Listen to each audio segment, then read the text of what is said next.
Fica tranquila. Quando quiser. Ok, Rafael. Muito bem. Muito bom estar aqui, gente. Bom dia, boa tarde, boa noite aí para quem estiver assistindo.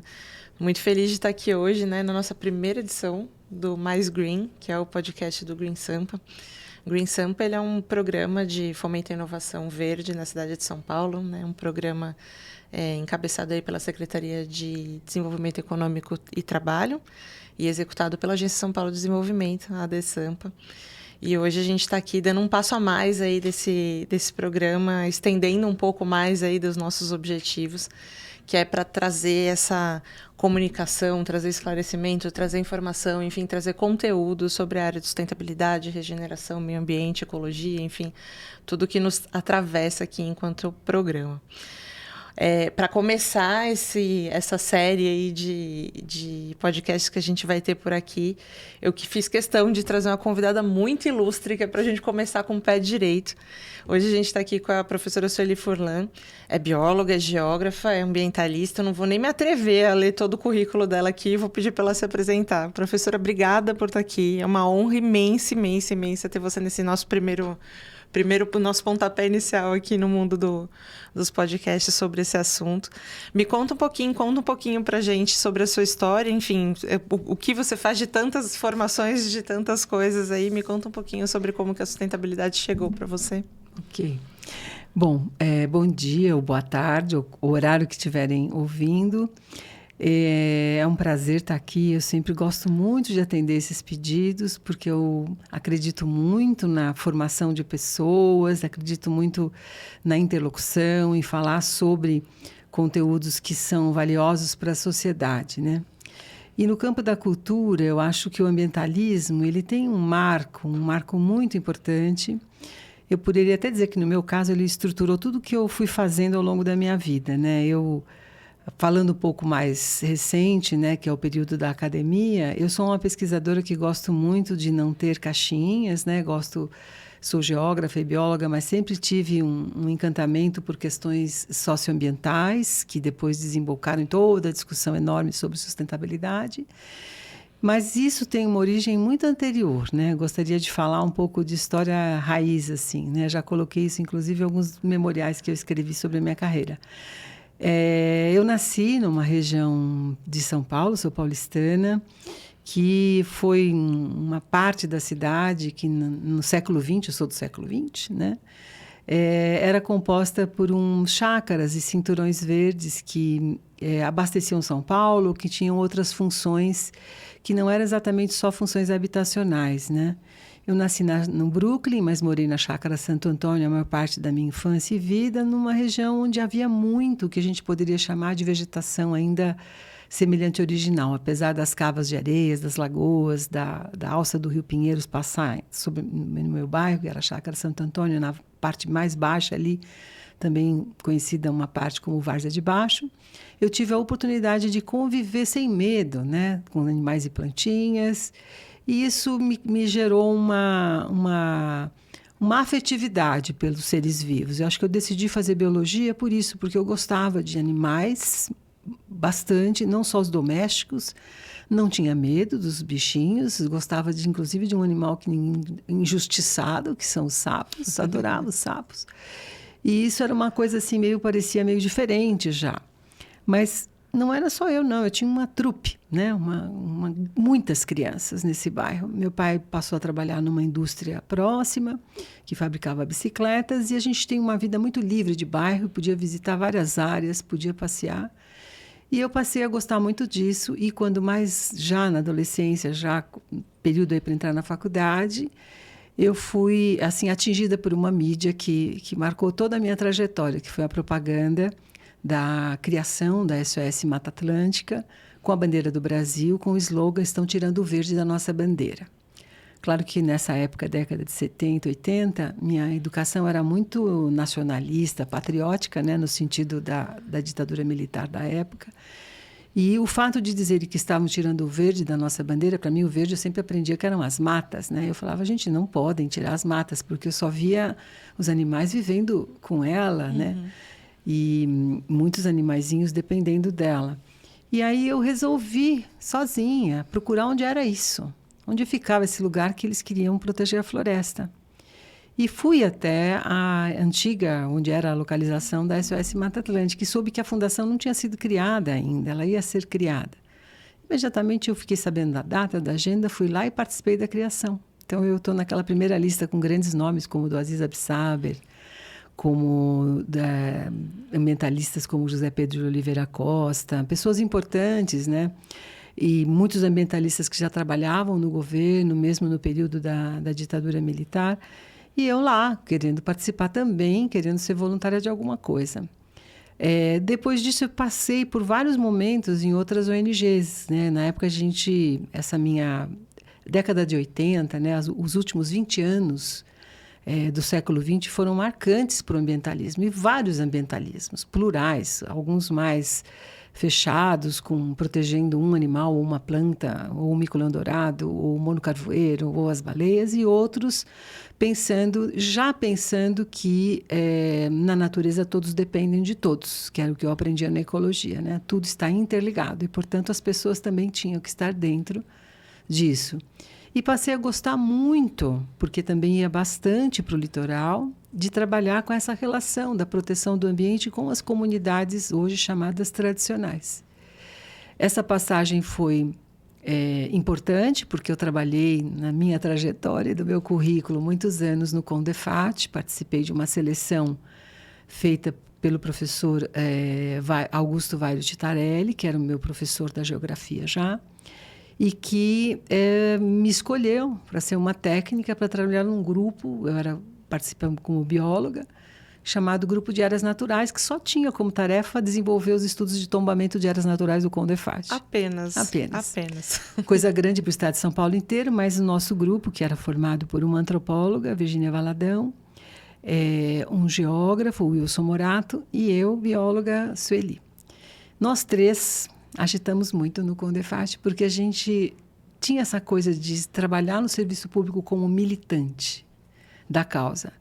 E nós fomos procurar onde tinha trabalho. A gente não queria que nos dessem trabalho, a gente queria fazer o trabalho. Aí eu me reencontrei com a história da SOS Mata Atlântica. Então, nós vamos trabalhar nos processos, nas coisas que estão protegendo a Mata Atlântica. Nessa época, o Aziz Absaber tinha aberto o processo anos antes de tombamento da Serra do Mar. E eu acho que o tombamento da Serra do Mar até hoje marcou minha trajetória de pesquisa nos litorais. As minhas pesquisas todas que eu oriento hoje têm muito a ver com essa interação gente e conservação. Porque já naquela época a gente pensou, existiam os parques criados, mas muito poucos em São Paulo, mas não existia uma visão de totalidade, uma visão geográfica, né? E a gente, nesse grupo de 3, tinha antropólogo, geógrafo e biólogo, deu uma solução muito interessante, porque nós estudávamos muito, gostávamos de estudar, isso é uma coisa importante. O ambientalista, ele não é só um ativista, ele é um estudioso, ele procura saber sobre o que falar e saber como atuar e defender, né? E nessa trajetória no CONDEFAT, a gente esteve diante de muitos conflitos, porque ninguém queria muito ver o Estado pondo a mão nas suas terras e tirando e achando que ia perder as possibilidades de negócios. E o tombamento da Serra do Mar foi um marco, porque é um tombamento que cobria, na área mais central, acho que mais de 23 municípios. O total, se a gente pegasse todos os parques da Zona Sul, envolve mais de 30 municípios. É uma coisa muito grande. Então, isso, para acordar com todo mundo, tinha que ter poder público, não era só os ativistas, né? Não eram só técnicos, mas a gente fazia o trabalho correto, dizer por que tem que proteger, o que é a Mata Atlântica, qual é o desenho melhor para proteger, basta proteger só a Mata Atlântica que está no alto, que ninguém vai querer usar, ou ela tem que pegar a planície, eu tenho que associar com os manguezais, eu tenho que associar com as restingas, e tudo isso fez com que eu me interessasse muito, me dedicasse demais, né? Bastante. E depois fui vendo que dentro do Estado também não era tão possível fazer essa junção pessoas e proteção. Às vezes tombou a vila de Pissinguaba, por exemplo, que é uma vila caiçara. Uhum. Mas a gestão disso foi muito difícil. Efetivamente, será que os caiçaras viram seus direitos territoriais reconhecidos no tombamento? Ou isso jogou muito forte com a questão econômica e não foi possível? Hoje a vila tem caiçaras, mas tem muitas outras coisas que destruíram algo que seria a memória, o patrimônio da vida, do modo de vida caiçara. Uhum. A partir disso, então, eu me juntei a um grupo. Nós tínhamos lá no CONDEFAT, entrou o filho do Plínio de Arruda Sampaio, Francisco Sampaio, para coordenar a equipe de áreas naturais e trouxe uma camada nova. Vamos para a luta mesmo, nós vamos defender mesmo de verdade, nós vamos proteger, porque ele era ecólogo da Unicamp. E aí nós fizemos um grupo conceitualmente bastante forte, com orientação, claro, dos professores, do professor Titarelli, do professor Aziz, do próprio Zé Pedro de Oliveira Costa nos dando cobertura. A gente foi fazendo propostas e dando substância e discutindo com o conselho e ganhando, porque era um período na década de 80 onde toda a sociedade se mobilizava muito pelas questões naturais. Tinha a questão de Cubatão, da degradação, do polo petroquímico, a poluição. Então, haviam questões quase que de vida das pessoas em jogo. Então, esse engajamento, essa maneira de atuar socialmente, organizada em movimentos, se multiplicou e havia muitas facetas, assim, muitos grupos. E no Condefat, o Francisco também era uma pessoa muito articulada.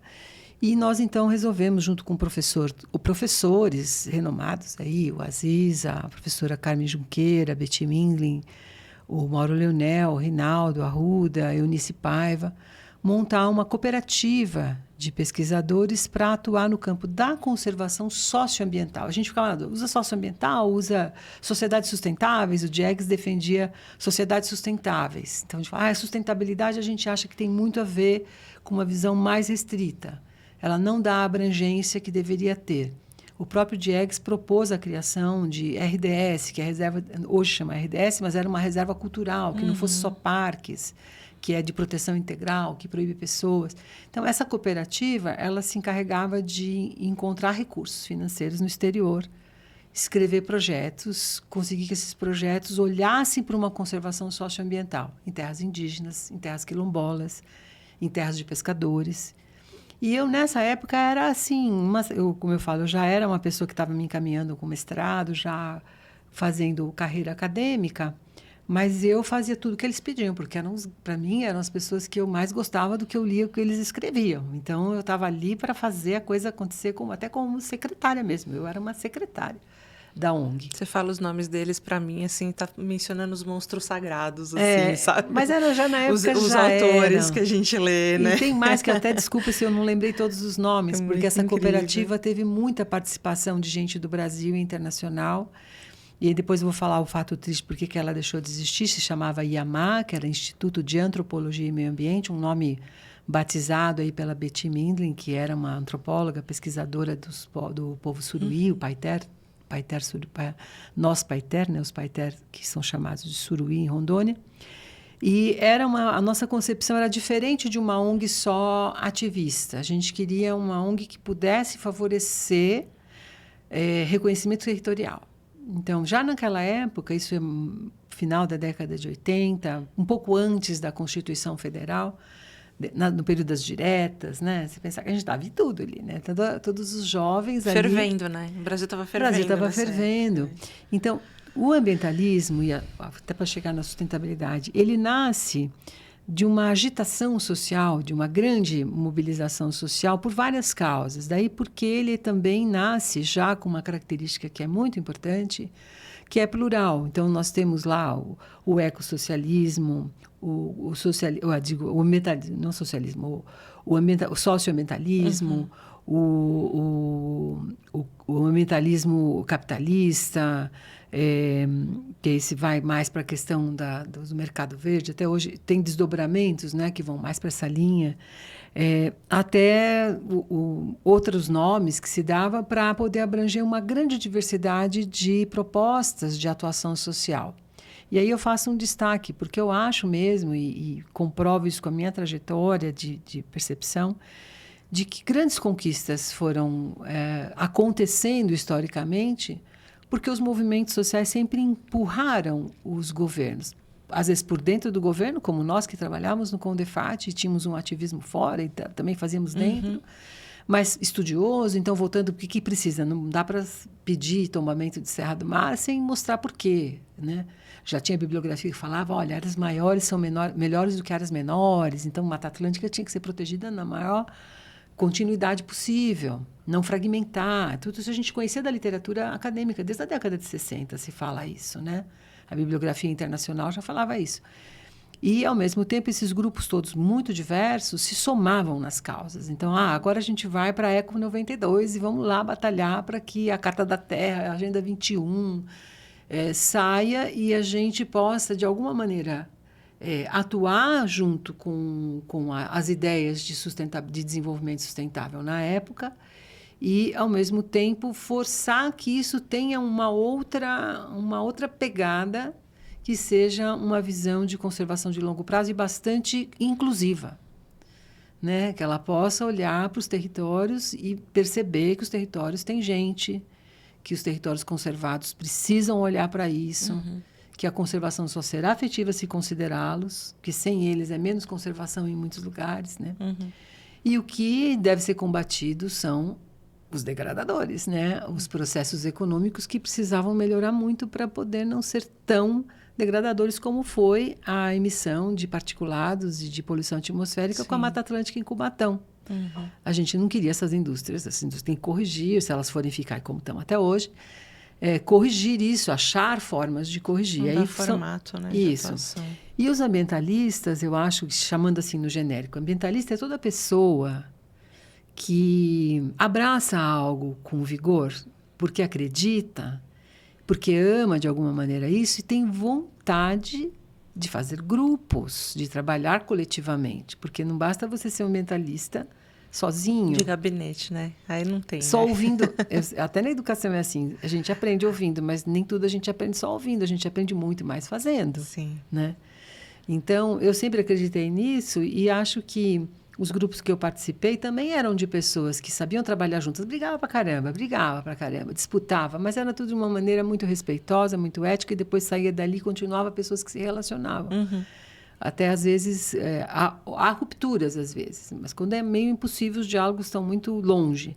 Mas, geralmente, um grupo maior, ele tem diversidade de diálogo, ele consegue se aproximar de uma causa batalhando por suas ideias. E isso é o melhor dos mundos, né? Para as pessoas, para a sociedade. É assim que se constrói a inteligência também, né? Sim, porque dentro só dessa batalha, né? Essa construção dialética, né? Que vai... Então, esses coletivos, nós chegamos, por exemplo, o Plínio nos chamou, o Plínio era deputado constitucionalista, pai do Francisco Sampaio. Nos chamou para que a gente ajudasse, junto com o grupo do Fábio Feldman, para escrever o documento, um pouco olhar para as coisas. E a gente foi, né? Assim, não aparece o nome de ninguém, nem era esse o caso. Não era esse o caso. Não era para isso. Não era para isso. A gente queria pôr as ideias. Como é que está o documento? Isso aqui não pode, isso aqui é melhor, isso aqui tá. E era um grupo muito inclusivo, esse grupo. Aceitavam colaborações, como até hoje, né? Hoje, as pessoas, os ambientalistas, que são pessoas que vivem causas como a Greta Thunberg, aceita as conversas, né? Fala e aceita. Não é no sentido de aceitar passivamente. Dialoga, pensa e... então, isso tudo bem, estou entendendo. Então, vamos por aqui. Nossa causa é esta. E a gente vai batalhar neste caminho. E aí vai encontrando as barreiras nesse caminho. Vai encontrando muitas barreiras. Porque você discutir questão ambiental é discutir o capitalismo. Não tem outra forma de outro você jeito, ter. Como também é discutir o socialismo real, a forma talvez. como a gente vive em todos os seus aspectos, né? Falando assim, parece injustamente falar só do capitalismo, porque o socialismo também que existiu e que ainda perdura é muito degradador também. É você trabalhar pelas melhores práticas, pela saúde ambiental, pela saúde de todos nós e lutar não só pelas nossas causas, mas as nossas causas são para todos. As coletivas. E isso é tão básico na ecologia, porque se eu pegar assim, eu sou geógrafa, socioambientalista, mas se a gente for lá para a ecologia, diz que todos dependem de todos. Eu coloquei isso, acho que nos parâmetros curriculares, quando eu participei em 97. Duas máximas. Na natureza, tudo está ligado, todos dependem de todos. E a natureza muda sempre. Tanto que agora, com o antropoceno, onde é que vai parar as coisas, porque elas vão mudar de lugar. Né? Se houver uma permanência de mudança de temperatura, os hábitats vão reagir, eles vão se deslocar. Então, ela sempre se transforma. Então, essas duas coisas deixam a gente com uma visão muito dinâmica das coisas. Né? Todos dependem de todos, está no meu bairro. Eu dependo do rio que está do lado da minha casa depende da vegetação que tem em volta, e a minha vida também é melhor se eu conseguir transportes, coisas melhores para poder viver com dignidade e com cidadania, com cultura, né, e cidadania.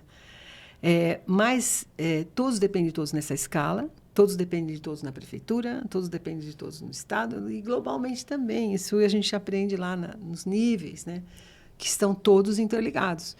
Eu gosto muito de uma visão que a geografia traz com o Milton Santos, que vinha da ecologia essa ideia de que o local e o global estão ligados e que agir localmente, pensar globalmente, agir localmente.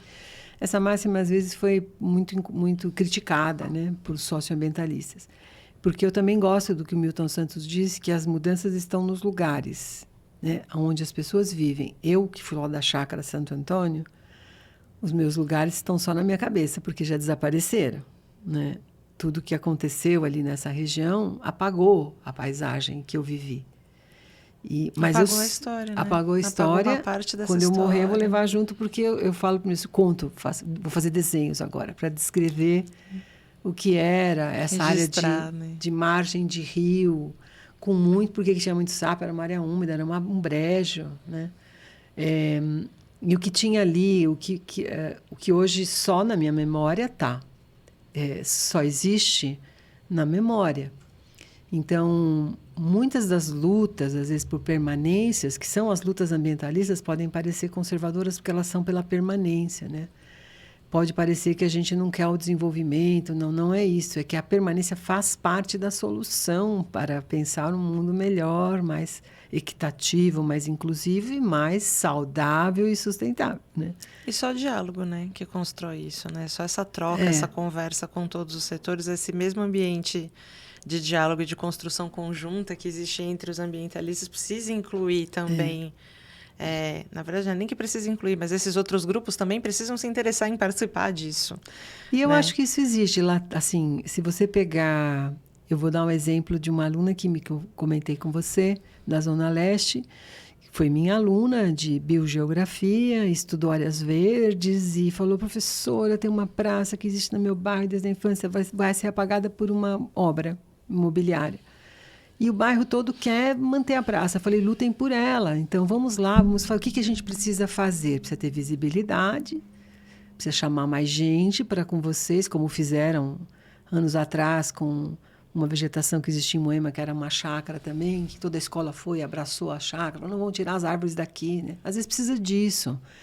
Porque isso também une pessoas. Ela pode ser... Ela é uma geógrafa, então ela pode juntar mais pessoas. Ela pode chamar um especialista, o especialista vai dizer, não, precisa de praça mesmo. Não tem área, olha como está as áreas verdes aqui na Zona Leste, está desaparecendo, a taxa. Isso tem a ver com a saúde. Tem a ver com a temperatura. Tem a ver com a temperatura, tem a ver com as enchentes, tem a ver com tanta coisa, com chuvas, tem a ver com mudanças climáticas. Então, você pode jogar sua praça, né, da escala pequena ali, que pode parecer com tanta coisa importante, você está lutando por uma praça, mas a sua praça está hoje no global. A gente está lutando no mundo por áreas protegidas urbanas, né? A IUCN criou as OMECs, que são você pensar em áreas conservadas, não precisam ser áreas protegidas, áreas conservadas urbanas, que estão desaparecendo, as cidades estão perdendo porque tudo é construído, né? Então, essas lutas, é claro que elas não necessariamente, porque às vezes as pessoas também têm muito essa coisa de, nós vamos conseguir, vamos conseguir muita coisa se a gente se organizar, mas nem sempre, a gente vai lutar bastante, a gente vai empurrar bastante. E, às vezes, não vai conseguir, né? Mas só isso faz você desistir? Não, você vai continuar na luta porque precisa continuar empurrando. Porque você acredita e você estuda e sabe por que você acredita. Que qualquer avanço é um avanço também, né? Professora, eu queria te perguntar uma coisa, puxar um pouquinho aí desse assunto que a gente veio falando Você comentou da Rio 92 lá atrás, né? E a gente está falando dessa construção conjunta dos setores, das partes, dos envolvidos e tudo mais. Uma das coisas que eu vejo que gera sempre muita dúvida é que de acho acontece numa COP, né? A gente está falando da Rio 92 que ali começou esse processo das conferências das partes, conferência da biodiversidade e tudo mais. Mas eu acho que pouco se entende também do para que serve isso, né? E o que sai do outro lado, né? Eu não sei se isso chega para quem está fora da bolha, sabe? Da bolha dos ambientalistas ou de quem trabalha em prol da questão ambiental. Como é que funciona uma COP? Para que serve? O que acontece ali? Lembrar primeiro que as grandes conferências da ONU, de 72, 92, a Rio+20 e outras que vai acontecer, elas acontecem a cada 20 anos, e ela é uma espécie de Senado Mundial. Então, isso é uma parte que dá a condição de criar instrumentos legais. Então, a Convenção do Clima e a Convenção da Biodiversidade são documentos desses produzidos nesse Senado, onde participam os representantes de Estado, e que decidem sobre uma regra global. Que a ONU, a função dela é pensar nesses parâmetros, orientações, programas, vários tipos de níveis para comandar interesses globais e coisas que sejam consensuadas globalmente. Então, uma primeira coisa para explicar é que a convenção, quando ela é criada num desses fóruns e um país assina a convenção, essa convenção, que é um rol de compromissos legais, de orientações para que sejam desenvolvidas nos países, ela é maior do que a legislação do país. Ela induz a legislação do país e o país não pode desrespeitar aquilo que acordou na convenção. É como a convenção da OIT também, da Organização Internacional do Trabalho. As convenções são estados de cooperação institucional para permitir um regime legal internacional que aterrize nos países, que os países possam fazer legislações, né? As convenções, as reuniões das partes, que são chamadas COP, elas são momentos de avaliação do estado desse cumprimento da convenção, para pensar como fazer aquilo que a gente pretende fazer. Não é à toa que se criou uma Convenção do Clima, porque já se sabia cientificamente que nós estamos fazendo algo que poderia estar alterando de maneira a dar respostas bastante difíceis para a sociedade, alterando a temperatura do planeta. Alterando a temperatura do planeta não quer dizer só alterar a temperatura, porque o clima é mais complexo. Altera a temperatura, você altera a chuva, você altera um monte de coisas que dizem respeito aos fatores do clima. Porque tudo depende de tudo. Tudo depende de tudo e tudo que tem a ver com como funciona o sistema, né? O sistema Terra. E a Convenção da Biodiversidade, porque já havia, muito antes, desde o pós-guerra, uma discussão sobre como vamos lidar com os impactos da destruição da biodiversidade. E a Convenção da Biodiversidade, que talvez seja ainda menos conhecida, os seus itens, ela é bastante interessante do ponto de vista da conservação, porque ela tem lá uma abertura socioambiental. Ela não é só a proteção da biodiversidade, né? A definição que ela traz já inclui a cultura, né? E aí o que acontece? Nas COPs você avalia isso, mas o que resulta dessa avaliação? Resulta compromissos. Resulta pactuação de metas, resulta coisas que o país signatário é obrigado a desenvolver, né? Obrigado é uma palavra forte, mas de alguma maneira, indutor de políticas públicas em nível nacional, depois em nível estadual, em nível municipal. Tudo tem essa hierarquia que vai descendo até a cidade, né? Até o município onde você vive. Então, a participar, saber o que se discute, saber o que foi decidido é muito importante, porque você vai acompanhar como que seu país vai fazer as coisas. Vamos dar um exemplo, né? A Rio 92 foi depois da nossa Constituição, né, de 88. Ela abriu caminho para que o país pudesse, através da Constituição, criar o Sistema Nacional de Áreas Protegidas, de Unidade de Conservação, o SINUC. É claro que está na nossa Constituição, que exige que tenha uma lei que regulamente, mas, ao mesmo tempo, em 92, respaldado pela Convenção da Biodiversidade. A Convenção do Clima, que hoje gerou hoje um dispositivo que talvez alguém conheça, pagamento sobre créditos de carbono, sobre emissão de carbono, que é o que nós temos que fazer para poder pensar no equilíbrio das temperaturas, você é gerado a partir da Convenção do Clima. As metas para o clima de redução, com novas tecnologias, com energias limpas, com tudo que é decorrente de você pensar como que eu mudo a temperatura global, tem que haver ações nacionais, né, e locais. E quem financia isto? Porque há dificuldades de financiamento. Então, existem processos de compensação, né, o poluidor-pagador, existem processos de desenvolvimento mesmo, de investimentos em tecnologias, aí tem esses fundos que se imagina criar para cumprir as metas. Cada país chega nessa reunião representado por seus dirigentes, então vai ministros de meio ambiente, secretários de meio ambiente, pesquisadores de instituições renomadas que pesquisam sobre o tema e precisam precisam ser ouvidos.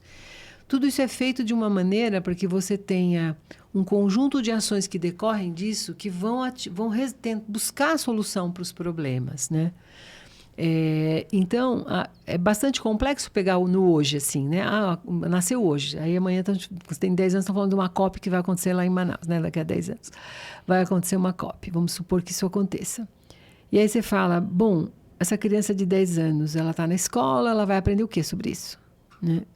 Então, é um processo de longa duração de uma coisa que nasce de movimentos sociais, que nasce de conhecimento científico, que nasce de ambientalistas, que nasce por dentro do governo, né? E que vai moldando esse caminho das conferências.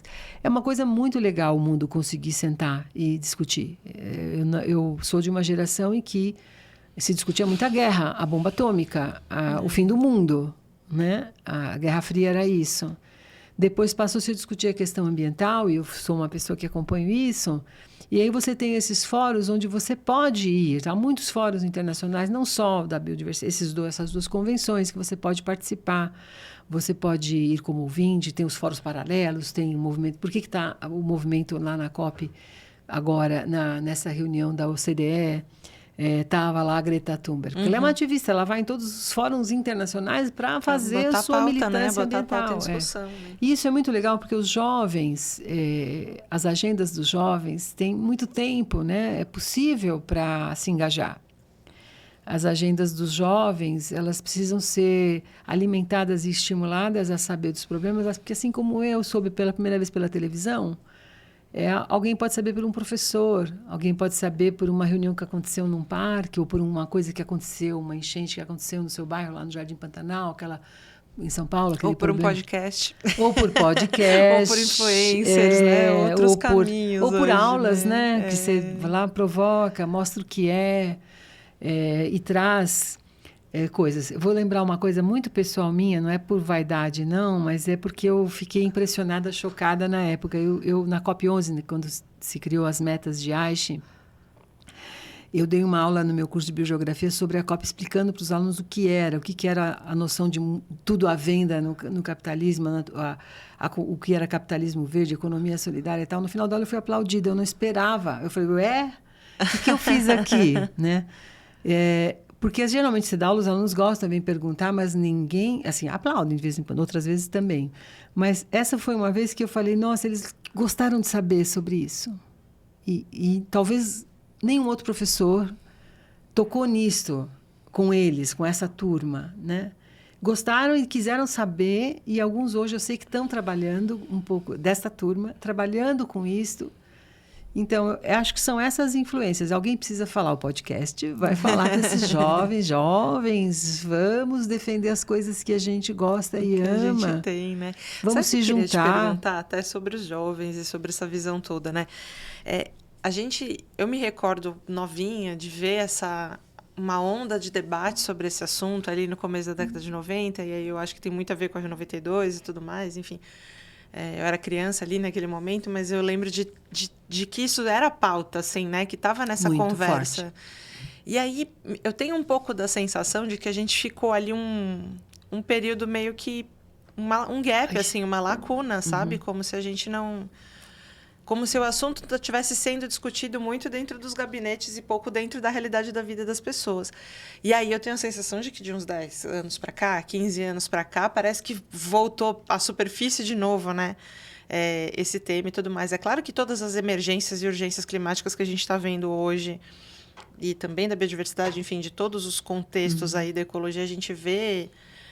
a gente está vendo o impacto que a sociedade provoca na Terra, né? A gente está sentindo calor na pele, a gente está vendo espécies em extinção de fato. Um janeiro com frio que nunca foi. Um janeiro com frio que a gente nunca viu. A gente está vendo tudo isso acontecer, e é claro que isso tudo traz a pauta gritando na nossa cara, né? E a sensação que eu tenho é isso, é que parece que ali na década de 90 a gente veio num movimento de pensar a respeito disso, e claro que continuaram muitas pessoas, ainda bem, trabalhando nesse assunto, mas não era um engajamento social do tamanho do que a gente... Não se ficou no começo dos anos 2000 ali do tamanho do que a gente vê hoje, por exemplo. Você acha que isso tem a ver com os jovens, com a postura que os jovens têm hoje? Olha, é um assunto enorme, eu não dou conta dele todo. Já vou dizer para você que não Perguntas dou conta. difíceis. Porque quem vai me falar, mas não falou disso, não falou. Se a gente pegar um enfoque, assim, podemos pegar um enfoque, primeiro, falar um pouquinho dos sujeitos, né, como que participam e se engajam, e falar um pouco de conjuntura, que eu acho que tem muito a ver com isso, né? Assim como eu disse para você que o caminho da democracia, da conquista da democracia, da Constituição, eram coisas muito marcantes, saímos de uma ditadura militar, com muita repressão, com muita coisa que não se sabia, que vem à tona, e com uma sociedade não só jovem, porque o Aziz não era jovem nessa época, nem o pessoal do Arte e Pensamento. Havia muitas... talvez fosse, nessa época, o intergeracional mais representativo, porque tinha muito jovem, mas tinha muito velho, tinha muita gente de meia idade, tinha muita gente de tudo, né? E todo mundo aprendendo com todo mundo, mas todo mundo com causas, né? Então, eu acho que tem uma coisa que arrefece um pouco no final do século XX, começo do XXI, que eu acho que é uma certa estabilidade, assim, de algumas conquistas. Então, isso é normal também acontecer, né? Quando qualquer pessoa que dirige sindicatos ou coisa assim, vê que há momentos de mais energia e menos, quando a causa atinge mais, quando a causa atinge menos, que é o que você está dizendo agora, das emergências climáticas, né? Essa é uma razão, talvez, de você ter um período realmente que parecia que a coisa que nós íamos conquistando e tínhamos que lutar por dentro dessas conquistas. Claro que batalhamos bastante pela lei florestal, contra a lei florestal que o Brasil tem hoje, fizemos muitas ações, mas já caminhando com os dispositivos, com os caminhos que a Constituição permitia, né? As listas de assinatura, os abaixo-assinados, as representações no Congresso, né? Mudou um pouco, né? Da rua, do bairro, da casa, dos grupos, para uma coisa mais por dentro das instituições, talvez.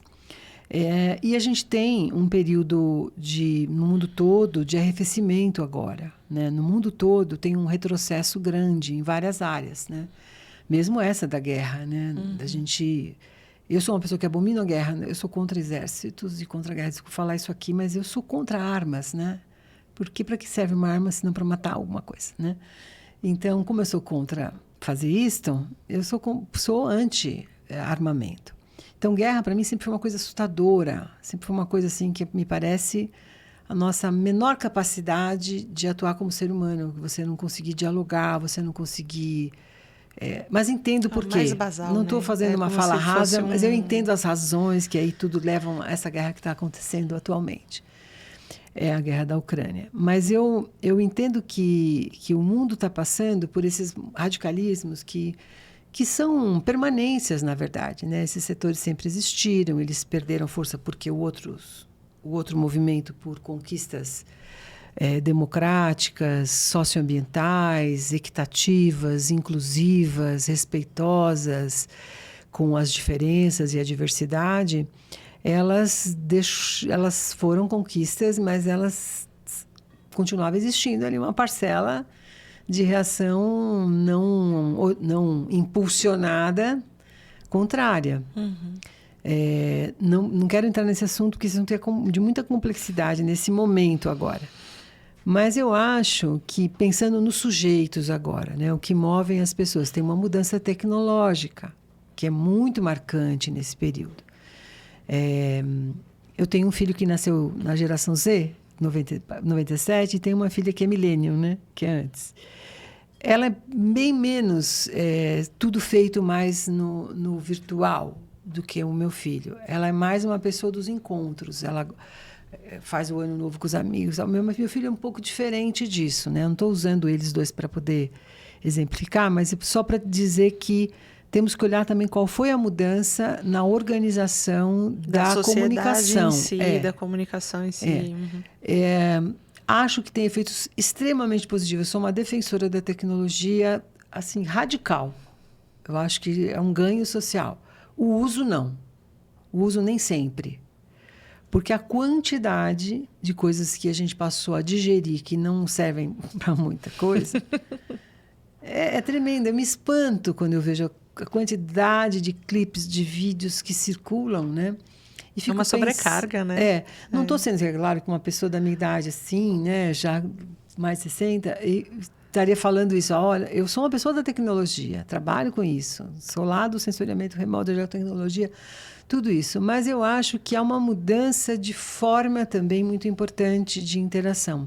Talvez elas estejam ocorrendo, você vê, quando há chamados candentes, como houve em 2013, todo mundo foi para a rua e todo mundo ficou tentando explicar como é que as pessoas conseguiam comunicar, marcar horário e sair esse batalhão de gente na rua, né? Só foi possível porque tinha tecnologia. Eu participo de N abaixo-assinados, né? Todos que vêm que eu concordo, eu ponho lá meu nome sem medo, sem nada, ponho meu nome. Mas é uma outra forma. Eu não acredito que esteja existindo uma alienação tão provocada por algo como existiu na época da ditadura. Porque eu fui criada na ditadura, eu sei que fui criada...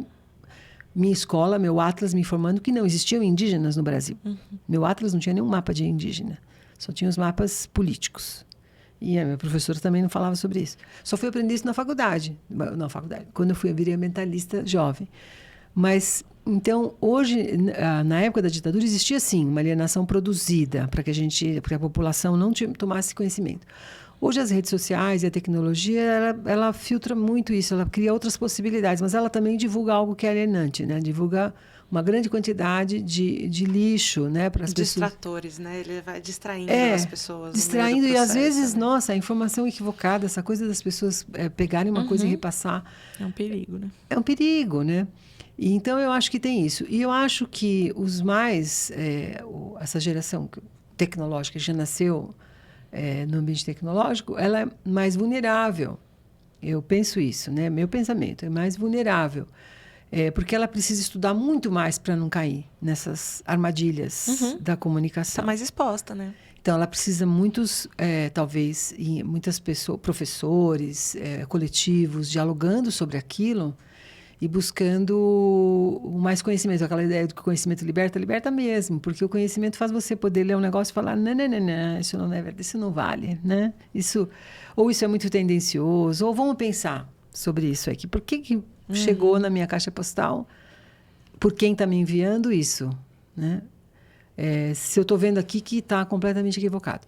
Na questão ambiental e na sustentabilidade, não há tanto apelo, mas há muita coisa bacana, né, sendo feita por jovens. O pessoal da Educomunicação da USP, lá da licenciatura, eles trabalham bem tudo. Agora eu não vou dar mais aula lá, mas até o ano passado, eu dei aula na ECA, e a gente fazia projetos de comunicação sobre sustentabilidade, trabalhando com o segmento jovem, trabalhando com as escolas, trabalhando com vários setores, e há adesão das pessoas, né? Mas precisa impulsionar mais, precisa ter... Isso dá bastante trabalho hoje fazer, né? Você ser de um núcleo de circulação de informação validada e bem feita, como essa aqui que você está fazendo, e você conseguir atingir, que as pessoas vão assistir, né? Imagino que quando a gente faz algo para comunicar a sociedade inteira, a gente quer que as pessoas acessem. Então, quem faz essa produção em mídia hoje, que é um pouco como rola a conversa mais efetiva, mais ampliada, quer que as pessoas... É onde o fórum está, né? Onde o fórum está. Mas eu acho que... Eu sou muito esperançosa sempre, né? Eu sou totalmente Paulo Freire, esperançar o dia todo, todos os dias, a prática cotidiana. Eu sou muito esperançosa porque eu vejo que esse levante que há já é resultado disso. Quer dizer, as pessoas estão ali, tá tudo meio acontecendo, o emprego vai bem, não tão bem, mas melhorou. Eu consigo dar conta das minhas contas, está indo bem. Meu salário não é bom, mas eu consigo dar conta das minhas contas, consigo fazer algumas coisas que eu gosto, está indo bem, as pessoas também se desmobilizam mais. No momento em que há alguma coisa que pega lá, fundo, você vai perder seu emprego amanhã porque a sua empresa criou um problema ambiental. E você vai perder seu emprego. Aí você começa a pensar, o que eu vou fazer da minha vida, né? E eu, quando eu fui para o Condefat, na verdade, foi um pouco isso. Eu não contei aqui, mas eu trabalhava num banco e eu queria trabalhar na área ambiental e não achava espaço. Eu ia ganhar muito menos trabalhando no Condefat. Fui ganhar muito menos. Aliás, comecei a trabalhar sem ganhar. Passei no concurso, demorou não sei quanto tempo para sair o primeiro salário. Mas eu falei, é isso que eu vou fazer. Eu vou eu quero fazer isso, então isso deve dar certo mais para frente. Agora está muito ruim, que eu vou sair de um lugar que eu estou mais seguro. Eu trabalhava com informática, eu era analista de computação, escrevia, corrigia programas de programadores de computador no banco e trabalhava numa área de CPD, e eu não queria aquilo. Eu podia até progredir nessa carreira, mas eu não queria. Eu queria trabalhar no ambiental. Então, acho que esses momentos de decisão, agora com redes e tal, os jovens também percebem. Então, um problema surge, como agora a emergência climática, todo mundo está falando nisso, todo mundo está dizendo, olha, e você está percebendo que alguma coisa não está igual, vai ver mais a fundo, a sua escola traz essa questão. Então, como que você se engaja nisso? O né? assunto vai cercando, né? Não vai ser como na minha época, que a gente ia até lá o endereço bater na porta. Mas vai ser pelas redes, vai ser pelo amigo. Pelos caminhos que a gente desenhou. Vai ser pelas publicações, o que você vai ler. Né? E muito a escola. Apesar da escola ser sempre a nossa solução, ela é a solução. A escola forma a sociedade. Com certeza. É ela que forma a sociedade. O professor é o profissional da cultura e da cidadania. Então, eu acredito demais nisso, por isso que também trabalho um monte de coisa na escola, porque acho que formar pessoas é o mais importante. O que elas vão fazer, atuar, é uma coisa da decisão dela. E a gente vai tentar apaixoná-las pelas coisas que são importantes. Passar mensagem, né? Ele tem que achar em algum lugar. Abrir esse canal e passar mensagem. Ele tem que achar o lugar, né? O seu lugar. E acho que os jovens são sensacionais nisso. Eu vejo os meus alunos que chegam, eu dei aula esse ano para o primeiro ano, que chegam muito jovens, né, na universidade, como eles querem fazer. Né? E acho que o jovem do fundamental também quer, o do médio também quer. Criança é um pouco diferente, porque tem uma questão que precisa desenvolver mais ainda para pensar tudo isso, mas o adolescente e o jovem, ele está na fase que ele está buscando uma identidade, ele está buscando o que fazer, ele está querendo se relacionar, se encontrar, qual é o grupo dele, né? Uhum. E essas coisas vão unindo, né?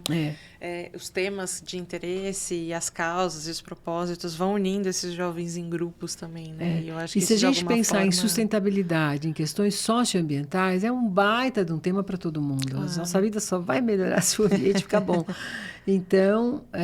E infinito o tema, né? Infinito. 1000 janelas possíveis, né? 1000 janelas. Eu fiz um curso recente na Ilhabela para voluntários, que tinha todas as faixas de idade, mas tinha muito jovem para ser monitor, né? Eles só faziam perguntas muito interessantes, adoraram saber que a floresta tem banho de floresta e banho de cachoeira, tem que tomar os 2 banhos, que a floresta também ajuda você a melhorar, porque... Então, adoraram saber isso. A tradição japonesa, né? O banho de floresta. Mas aqui tem gente no Brasil trabalhando isso também. Ficar perto de um parque é bom, ajuda a sua saúde. Uhum. E eles, então, podem comunicar isso para turistas, para visitantes que estão encontrando uma profissão, né? Está começando ali uma profissão, né? Que pode dar muito certo num lugar como uma cidade de Ilhabela, né? Pode dar muito certo. Tem um enorme parque, muito potencial, muita coisa para fazer. Muita coisa, muito caminho possível. Aí tem que criar oportunidade também. Professora, para a gente encaminhando aqui para o final, eu queria te fazer uma pergunta mais filosófica aqui. A gente nem combinou essa. Maravilha. Mas eu queria trazer. O que você consegue ver na sua leitura de tendência aí, na sua visão, na sua bola de cristal, dentro dessa temática, dessa movimentação das pessoas no entorno desse assunto ambiental, sustentabilidade, regenerativo, enfim, com todos os nomes que esse assunto tem. Se hoje eu fosse te pedir assim, qual tendência que você vê na forma com que as pessoas vão lidar com esse tema daqui para frente, o que você vê na sua bola de cristal? Olha... vou falar 2 coisas aqui. Eu gosto muito da ideia de soluções baseadas na natureza. Eu vejo grupos de cientistas pensando, até pessoas que vão pensar tecnologia. Por exemplo, eu tenho uma amiga que está fazendo restauração de florestas em São Paulo, pelo Instituto Botânico. E ela precisava de um material para conter as sementes, para poder plantar, dispersar as sementes... num pellet. Descobriu um pessoal que tem uma solução biológica, que produz um material que se degrada junto e que é material orgânico também. Isso é uma solução baseada em natureza, porque eu poderia colocar um pellet, podia usar um helicóptero, como já houve, despejar, mas eu posso criar uma solução de restauração mais barata, mais pensada do ponto de vista do sistema natural, que faz com que eu consiga plantar bastante, né? Restaurar bastante, não só plantar árvores, que não é a solução que resolve, mas induzir uma restauração com um material que é um material que vai desaparecer em pouco tempo e não vai impactar. Então, eu acredito em soluções baseadas na natureza, não apenas aquelas que reduzem a descarte. Acredito nessas também. Claro, economia circular é a solução, né? Descartar zero. Por outro lado, eu acho que o futuro vai ser cada vez mais ciclável, né? Imitar a natureza. Ela dá tantas lições e as pessoas esqueceram de ver como é que faz, como é que a Mata Atlântica se regenera, né? Uma floresta tão extensa que tem vários processos que ela mesma desenvolveu historicamente e produz um sistema, né, interconectado. Então, há soluções para modo de vida, né? Pensando aí no futuro, uma delas eu acho que são essas criatividades para soluções baseadas em natureza. Todos nós somos passíveis de criar. É só olhar a quantidade de músicas que a gente tem. A gente fala, nossa, como é que a gente criou tanta música diferente, né? A gente pode criar tanta solução diferente olhando para a natureza, podem ser criadas também. Uma outra coisa que eu falo de esperançar, não é uma esperança ingênua, mas é porque eu acho que a sociedade se movimenta. A sociedade, ela não é estática, ela não repete história, a história nunca se repete, mas ela cria, a partir das temporalidades, soluções buscando coisas que possam solucionar problemas, né? A gente tem grandes problemas e, por isso, a gente precisa de mais gente pensando nos grandes, mas a gente também tem problemas que são possíveis de resolver, né? Então, essas descobertas, eu acho que elas são do próprio movimento da sociedade. Não existe bola de cristal, existe um caminho. Você vai fazer uma escolha, né? Não existe nada que a gente possa prever para a história, né? Existe a realidade que você está, como dizia o Milton Santos, colhe no real, para ver o real, como é que ele está. E aí você pensa a partir do real, né? O que eu tenho que fazer nesse real? Então, vou pegar um exemplo bem pequeno lá do meu bairro, que é um bairro da Zona Norte, Parque São Domingos, e que tem, às vezes vem lá os projetos de plantar árvores, plantam tudo assim, de qualquer jeito.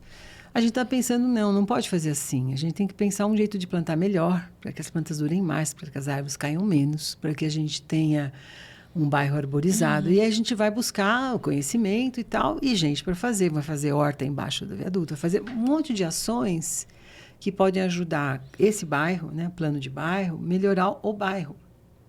Do ponto de vista da emergência climática, essa é uma ação, que a vegetação é muito boa para isso, né?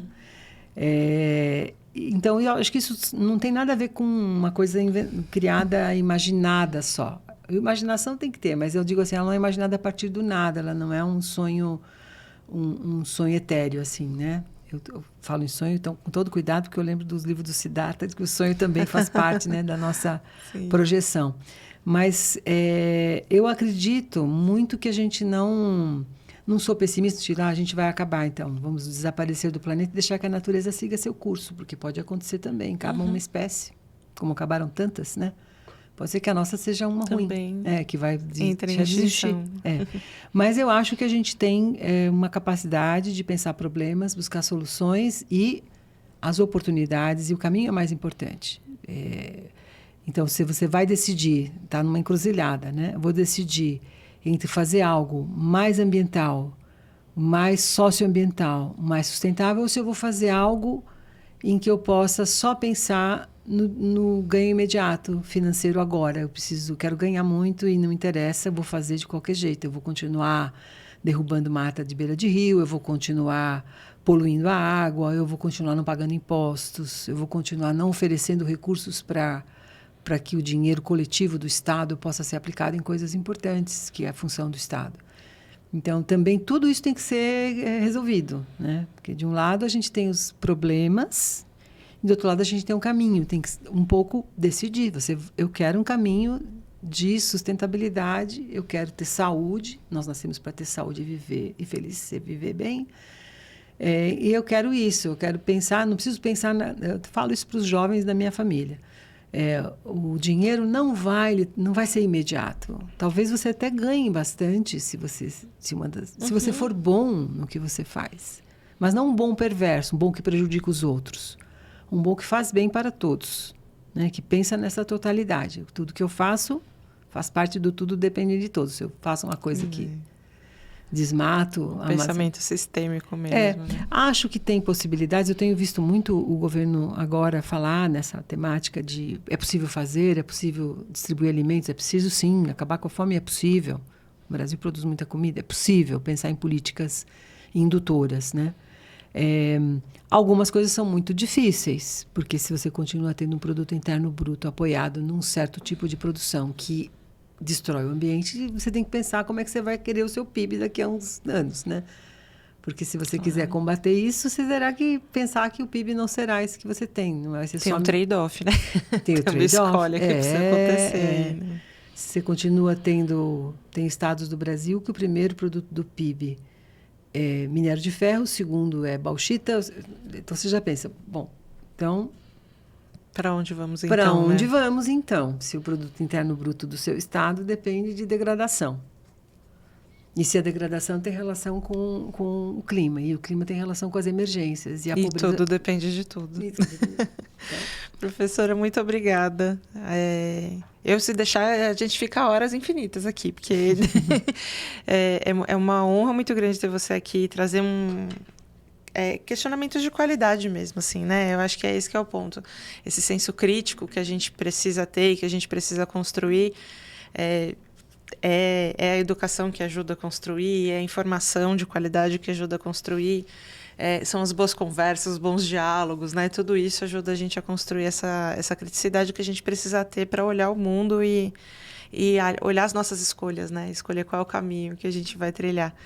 E eu fico muito feliz de ter criado essa oportunidade aqui também. Aprendi horrores, não sei nem quanto, com essa conversa hoje. Muito obrigada de estar aqui. Eu só queria dizer uma coisa para os jovens, né? Que a gente aprende muito no convívio. E que a gente precisa... E isso é uma coisa que a gente precisa, talvez, fazer mais, né? Quando eu falo jovem, eu falo aquela do IBGE mesmo, aquela classificação do IBGE, né? Que vai desde os 17, 18 até os 29, né? Porque as opções que talvez esse legado da pandemia, desse trabalho mais, de ficar mais só no indireto, no virtual, ele não desenvolve todas as aprendizagens que a gente pode desenvolver. O convívio é muito importante. Tá aqui com você, já aprendi horrores já. Muito obrigada, professora. Nada. É um prazer. Ai, gente.